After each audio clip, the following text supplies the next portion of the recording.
Pwede rin guys. Dami semua ang customer si Ma'am Ilis. Pero yan din mo siya rin. Wala, dili mo kita. Ako tanda doon, kaya kung dadun sa Daykill ba. Ako Oh. sa remote baligya. Oh, palitan na ito.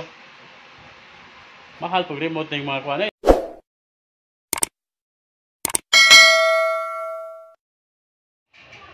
Dito tinanggal na namin mga idol ang unit. Ayan na sa aking technician. Bangkal. Si Boy Gahi. Di man sa Atim Gahi. Dito sa taas mo si inay sa tubig. Yan na. Kailangan talaga yung control na matakpan para maiwasan ang disgrasya. Yan, nag-umpisa na yung cleaning. Kailangan talaga na takpan yung ano para dili magka ano ng ano natin basa-basa yung ceiling. Mas safe and effective na trabaho. Si Ma'am larga na. At dito naman yung may-ari, paalis na siya Padong na siya habang ano kami. Naglilinis kami. So pagkatapos ng indoor, napoproceed naman tayo sa outdoor mga idol. At tinira na yun ng ating technician yung outdoor.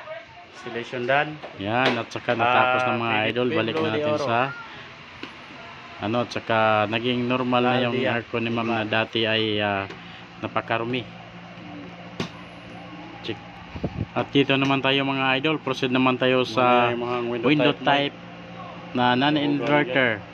Ito ay inaayawan ng ibang mga technician kasi natatakot daw sila na masira. At dito, tinira ng Team Gahi. Mahal sila Yan mga idol, umpisahan na yung cleaning natin. Siyempre, normal talaga. Team Gahi mo tira ni. Humok ni. Kadlo ka na ni kay wala na aircon na.